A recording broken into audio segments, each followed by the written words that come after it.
There's no combination of words I could put on the back of a postcard. No song that I could sing, but I can try hard. Our dreams, and they are made out of real things, like a shoebox of photographs with sepia tone loving. Boa noite a todos. Queria agradecer à faculdade por abrir as portas aqui para essa apresentação, agradecer o IPS, que são... A Ana Patrícia e o Guilherme são conhecidos há muitos anos já, aqui de Natal, de outras aventuras de cursos que foram feitos aqui em Natal. Essa oportunidade de estar trabalhando e de estar inserindo aqui em Natal, aqui no Brasil, os conhecimentos da psicoterapia biossistêmica, eu acho que é uma forma de estar atualizando, né, os estudos da psicoterapia, especialmente porque a biossistêmica é um conceito aberto de psicoterapia. Isso é, ela procura incluir em seu sistema as várias abordagens que existem, reunindo essas abordagens dentro de um único conceito, que se chama biossistêmica. Isto é, os sistemas dentro, incluindo também o sistema biológico, incluindo o corpo. Tá? Então, a biossistêmica, para mim, hoje, acho que seria a abordagem mais atual assim, da psicoterapia, porque tem essa qualidade de incluir e reunir diferentes abordagens. Tanto que nós, professores, temos históricos diferentes, de abordagens diferentes, e nos reunimos e construímos um conceito de senso comum entre essas abordagens. Bom, hoje eu estou aqui para compartilhar com vocês essa questão da comunicação na psicoterapia. Né? Comunicação no que o próprio termo diz, comunicação, isto é, o que acontece entre duas pessoas num consultório clínico, ou entre um grupo terapêutico, ou entre uma equipe de trabalho. Esse entre, que significa, é onde se estabelece a comunicação. Tá? Então, para começar a falar sobre isso, a primeira coisa importante, por exemplo, é o que já está começando a acontecer entre nós aqui. Vocês, eu, nós. Tá? Então, já começa um espírito entre aqui, que a gente não sabe como é que ele vai rolar, mas já tem alguma coisa acontecendo. E essa coisa está acontecendo em dois níveis, sempre em dois níveis. Isso que faz parte da minha pesquisa. O nível verbal, isto é, as coisas que eu estou falando, né? E o nível não verbal, isso é, tudo aquilo que rola dentro da gente que não tem a ver com a palavra, que são as coisas que nós sentimos em nosso organismo, algumas delas visíveis e muitas delas invisíveis. Tá? Então, muita coisa está rolando aqui no nível invisível, que faz parte do nível sensorial, que nós sentimos, mas não temos consciência. Temos uma percepção disso, mas não temos uma consciência. Um outro nível é um nível daquilo que aparece fisicamente, esteticamente, isso é, nos observando todos esses rostos, né, olhando para mim, eu olhando para vocês. Tá? Essa observação também cria uma comunicação. Quer dizer, eu, de uma certa forma, aqui, olhando num plano geral, ou olhando eventualmente para um ou para outro, eu tenho uma sensação do que está se passando. E também se está agradando ou não está agradando, falando no nível mais simples assim, se as pessoas estão compreendendo ou não compreendendo, a própria expressão do rosto ou do corpo como um todo já está dizendo alguma coisa para mim nesse plano. Tá?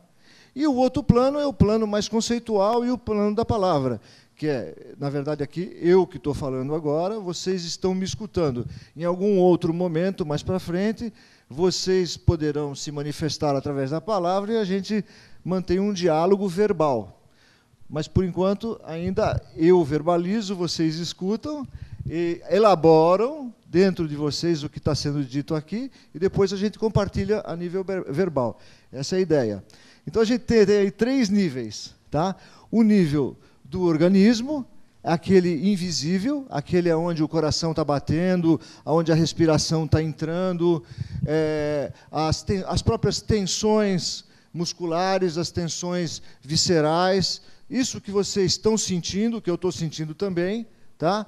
Isso faz parte da nossa comunicação. Segundo nível, o nível da aparência, aquilo que aparece, aquilo que é visível, a nível não verbal também, tá? Que também faz parte da nossa comunicação. E o terceiro nível, o nível verbal. Então, sempre quando a gente está com alguém, em qualquer lugar, esses 3 níveis estão aparecendo. Tá? Muitas vezes a gente percebe coisas, sente coisas e ainda não acredita muito nelas. Quando mais para frente, 1 mês depois, 2 meses depois, você fala, ó, bem que eu tinha sentido aquilo na hora, por que eu não falei, por que não aconteceu, por que eu não usei aquilo que eu estava sentindo. Então, esse trabalho é um trabalho que eu desenvolvi durante anos, e a ideia é justamente a gente poder acreditar mais naquilo que a gente sente. Não só naquilo que a gente vê, e não só naquilo que a gente fala, ou não só naquilo que os outros falam, e não só naquilo que os outros mostram pela aparência, mas naquilo que a gente sente entre nós. Tá? Esse sentir, ele traz significados profundos na relação. Porque muitas vezes você está com alguém e você fala, pô, aquele cara tem um jeito estranho, mas eu sinto alguma coisa boa. É agradável. Alguma coisa está rolando, mas o jeito é estranho. Sabe? Então, tem essa comunicação que às vezes garante que uma relação floresça, se desenvolva, só pela sensação e não pela aparência. E muitas vezes é o contrário. A aparência que está, poxa, mas a aparência está me mostrando uma coisa legal, mas a sensação não. Né? E as palavras são palavras, às vezes as palavras são muito confusas. A gente pode ser muito inteligente com as palavras, né? As palavras elas podem ser utilizadas das formas mais variadas, e muitas vezes as palavras perdem o significado, elas ficam perdidas no espaço, perdidas entre nós, sem significado. A palavra sem significado é a palavra que não está conectada nem com a sua sensação, nem com a sua aparência. Ela está simplesmente uma palavra. A palavra é só um atributo, e perde a consistência da sua existência a partir do organismo da pessoa. Então, na comunicação terapêutica, nós temos, basicamente, esses 3 níveis de comunicação importantíssimos. Tá? Eu estava conversando outro dia com um colega psicanalista, de muitos anos já, um cara assim, bem mais velho que eu, há muitos mais anos na profissão e tal, ele trabalha com adolescentes. E ele estava contando um caso de uma moça que ele atendeu, uma jovem, sei lá, tinha uns 18, 19 anos, e ela ficou com ele, sei lá, uns 5 anos, mais ou menos, né? E falava muito pouco, se colocava muito pouco, e só que ela ficou 5 anos lá, né? E a coisa rolava, e ele achou que, enfim, ele dizia assim que ela chegou de cadeira de rodas, sei lá, ou chegou mancando, né? E saiu um pouco melhor dali, tá certo? Um dia ele foi numa festa, tipo 6 meses depois de ter terminado a terapia, e encontrou os pais dessa moça, né? E os pais dessa moça vieram agradecer a ele, né? Tudo que ele tinha feito pela filha, que a filha melhorou muito, isso e aquilo. Coisa que ele não percebeu que estava rolando, mas estava rolando durante esse período todo. Quer dizer, existia uma comunicação ali que ele estava acreditando, mas ele não tinha consciência do que estava se passando. Muito bem. Para entender isso melhor, eu queria mostrar para vocês uma espécie de um gráfico de desenvolvimento feito por um psicólogo inglês chamado Frank Lake, em que ali se pode entender aonde começa esse campo relacional, em que uma pessoa e a outra se relacionam de uma forma que eu, de uma certa forma, entro dentro de você através das suas sensações, do seu olhar, da sua respiração, e o outro entra dentro de mim. Quer dizer, existe um acolhimento na relação. Então, vou mostrar para vocês isso. Primeiro, um plano ontológico, que é um pouco idealizado. Isto é, como seria se fosse... se tudo rolasse quase que perfeitamente, tá? Mais para a gente compreender. E depois vamos ver um plano como se tudo não rolasse perfeitamente, quer dizer, o oposto. A ideia é poder ter uma coisa idealizada, uma coisa totalmente desidealizada, e a gente poder circular entre as duas, porque as relações elas caminham com altos e baixos o tempo inteiro, quer dizer, nada é sempre perfeito e nada é sempre imperfeito, tá? Nessa comunicação. Então, avaliando como começa, como é o princípio, por exemplo, no nascimento, o princípio da existência, isso pode ser aplicado metaforicamente no desenrolar da vida adulta. Isso vai se repetir em várias situações no nosso amadurecimento, de formas diferentes, mas com a mesma base de relação na sua essência. Tá? Então, é uma forma de poder observar, né, uma forma simples, uma forma primitiva de relação, isto é, uma relação mãe-bebê, quer dizer, a situação mais primitiva que tem, e, a partir dali, o mundo vai ficando cada vez mais complexo com o crescimento, o desenvolvimento, o amadurecimento do ser humano. Tá certo? Então, eu vou começar mostrando esse primeiro gráfico. Vamos imaginar que isso aqui é um tubo, que eu vou chamar do tubo da vida.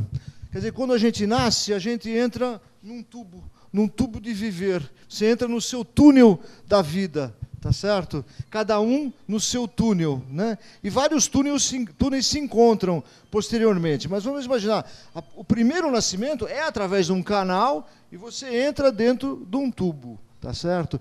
Então, então vamos imaginar que o nascimento se dá justamente aqui. O bebê vem ao mundo, né? Esse primeiro momento aqui do nascimento, o bebê sai de dentro da mãe e vem para fora no mundo. Entra no túnel dele. Antes ele estava no túnel da mãe. Agora ele entra no túnel próprio dele. Tá? Quando ele entra no túnel dele, a mãe genética passa a estar do lado de fora dele. Essa é a primeira questão que aparece. Durante o relacionamento, a ideia é que o bebê, vindo ao mundo, a mãe do lado de fora, essa relação entre os dois diferentes aqui vai fazer com que o bebê internalize a imagem da mãe dentro dele.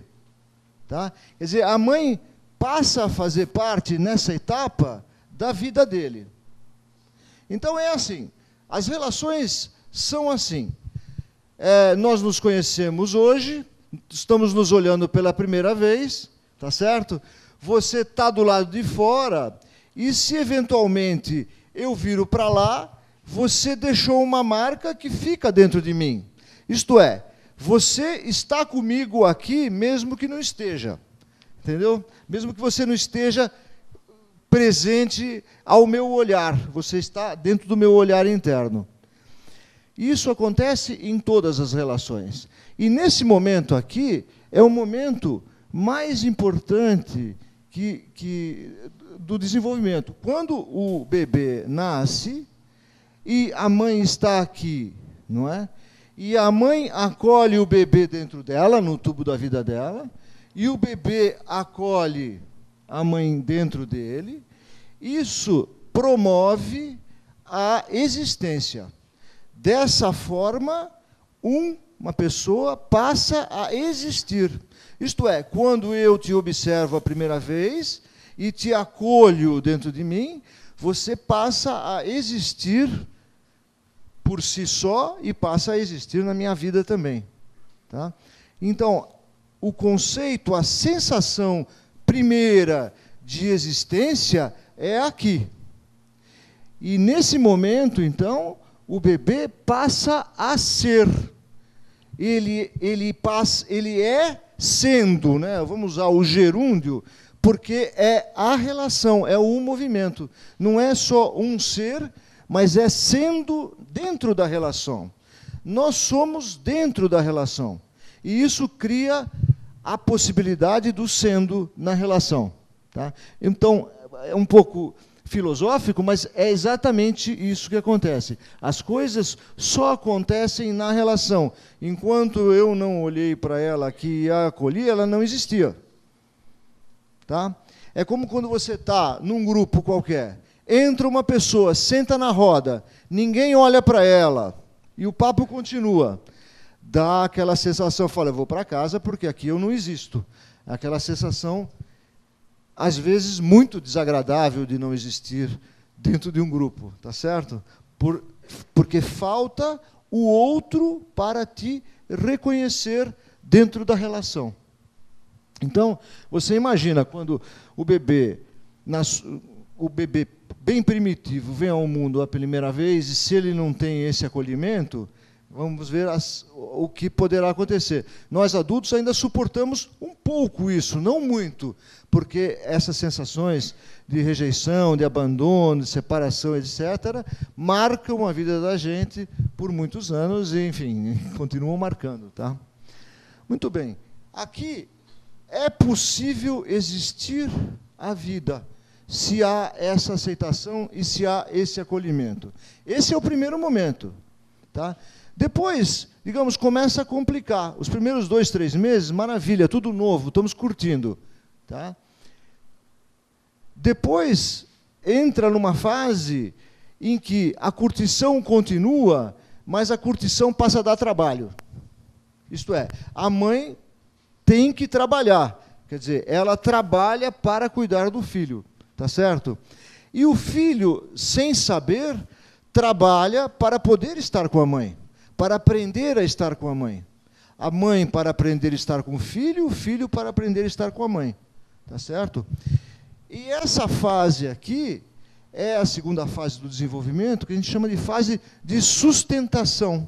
Quer dizer, você apoia, suporta a relação, porque ela dá trabalho. Então, você tem que trabalhar a relação para poder manter a existência, manter o sendo. E se você passa por essa fase aqui, você cria um bem-estar, um bem-ser, um bem-sendo no mundo. Uma relação amorosa passa por aí também, certo? A gente se conhece, se apaixona, vive aquele primeiro momento de existência, ela é tudo para mim, eu sou tudo para ela, tá? É a completude absoluta, paixão e tal, não sei o quê, não é? Dura 2, 3, 4, 5 meses, 6 anos, não sei, dura um tempo, tá certo? Mas chega um momento que a relação ela precisa ser mantida nesse bem-estar. Aí a relação precisa ser, além de apaixonada, ela precisa ser também uma relação inteligente, para que ela possa manter o bem-estar. A gente precisa ser inteligente para manter a relação numa boa durante anos, se é isso que está de fato acontecendo. Então, é exatamente a mesma coisa do princípio que se repete no futuro. Isso não vale só para uma relação amorosa, isso vale para uma relação de trabalho, vale para um projeto de vida, vale para a faculdade que você faz, que você tem que... Você faz o exame, entra na faculdade, por máximo, não sei o quê, chega no segundo ano e fala, puta, tem que ir para a faculdade. Então, aí você tem que manter esse período, né, de relação o melhor possível com a faculdade para poder atingir os seus projetos. E por isso você tem que passar por várias situações que vão acarretar num amadurecimento de si mesmo nessa relação com a faculdade, por exemplo. Tá? Muito bem. Uma vez passando por essa segunda parte aqui, você conquistando isso, tá?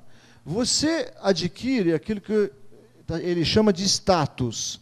O status é uma coisa assim que você passou por um processo e você, se sente bacana, entendeu? Conquistou, conseguiu desenvolver uma relação suficientemente boa com alguém, você se sente bem, você se sente amado, você ama, quer dizer, você passa pelas dificuldades, você passa por outras emoções também, mas está ali firme. Tal. Então você adquire um status de existência, uma dignidade de estar no mundo. Tá? Isso vale também para todos os outros exemplos, seja numa relação amorosa, seja no emprego, seja onde for. Tá? Isso aqui cria uma motivação. Quando você tem essa conquista, isso cria uma motivação. Você fica motivado para a vida, motivado para estar na vida, para as coisas, para os seus projetos, para tudo que você quer fazer. Tá? E isso vai provocar um movimento, então, para fora. No momento que você adquire essa capacidade, você quer mostrar ela para o mundo. Digamos, você terminou a faculdade, está com o seu diploma, você vai usar as capacidades, a habilidade que você adquiriu no mundo. Ou, por exemplo, um casal vai colocar filhos no mundo. É uma realização para o casal colocar filhos no mundo, porque foi boa a relação e aí ela se realiza dessa forma também, né?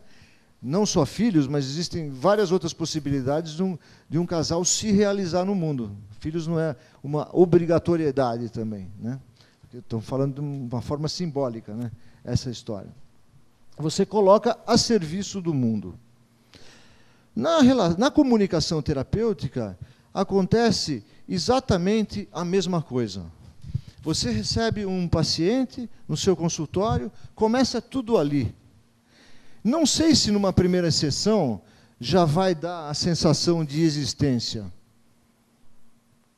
Eu mesmo recebi uma paciente nova essa semana, uma mocinha, 24 anos, e estava muito ansiosa com questões amorosas, com questões de trabalho e tal, e ela já queria, na primeira sessão, sair com alguma solução para as coisas que ela me apresentou.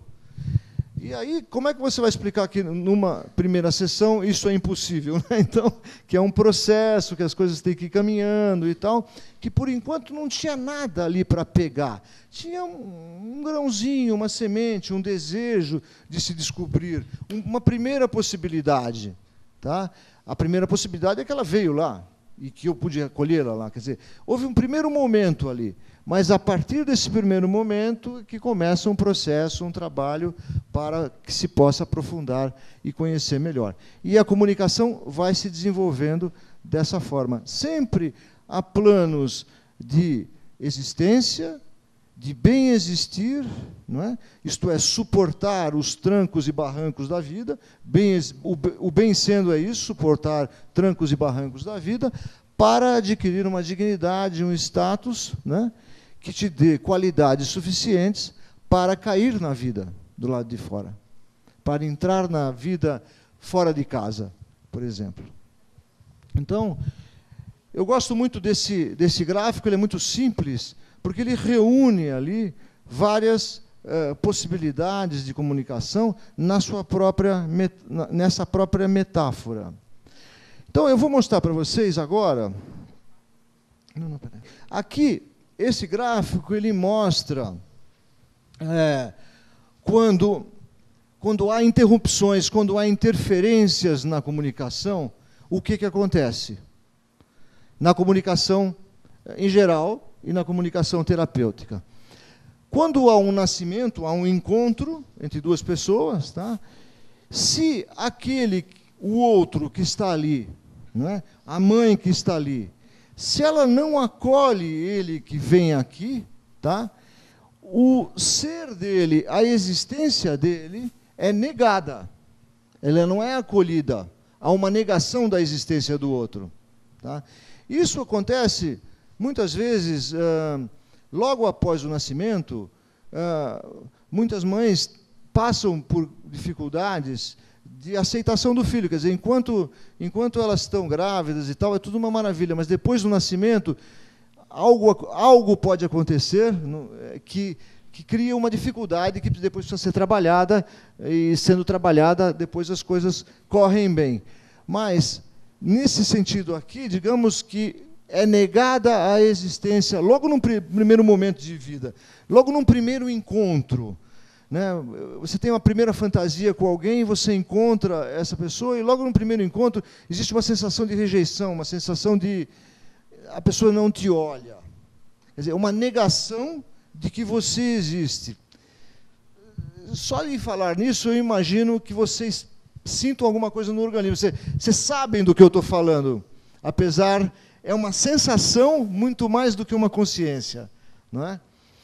Aí, o bebê, sendo inteligente organicamente, ainda nesse período, ele é uma inteligência orgânica. Tá? Ele vai procurar uma saída para esse problema. Tá? Então, já que aqui está sendo negado, né, eu vou procurar uma saída, digamos, ou por aqui ou por aqui. Né? Essa saída implica, são desvios do seu túnel. Quer dizer, o túnel, o seu projeto, ele desvia, tá? Como defesa, como resistência à negação da existência. Ele só procura um desvio porque ele quer continuar existindo. E ele vai procurar outros lugares onde ele vai encontrar um acolhimento, vai encontrar uma aceitação. Tá? E isso vai acarretar em certos problemas futuros caracterológicos. Tá? Então, existem formas diferentes, nesse momento primitivo, de defesa. Vou citar somente duas. Uma delas, por exemplo, é um abandono completo das forças de encontrar contato. A pessoa, digamos, se entrega, né? Passa a não procurar nada. A outra, a pessoa pode entrar numa hiperatividade de querer procurar contato de qualquer jeito, seja lá com o que for, para que possa existir. Essas duas saídas, elas têm características corporais muito claras. Uma, a musculatura fica flácida, relaxa, não procura movimento, se entrega ao abandono. A outra fica rígida para poder lutar por contato. Né? Então, são duas consequências corporais importantes nesse momento que vão levar depois a assuntos caracterológicos importantes. Tá? Muito bem. Isso seria se a negação fosse nessa etapa. Se a negação fosse nessa etapa, ela teria desvios muito diferentes. Por quê? Aqui, digamos que essa etapa passou bem, existe o sendo, você existe. Né? Mas a manutenção da existência passa a ser muito complicada. Tá? E é na manutenção da existência que a gente encontra o bem-estar, que a gente encontra qualidade de vida. É nessa manutenção. Porque aqui é absolutamente sensorial, depende só do amor, não depende ainda do trabalho. Aqui passa a depender do trabalho. Tá?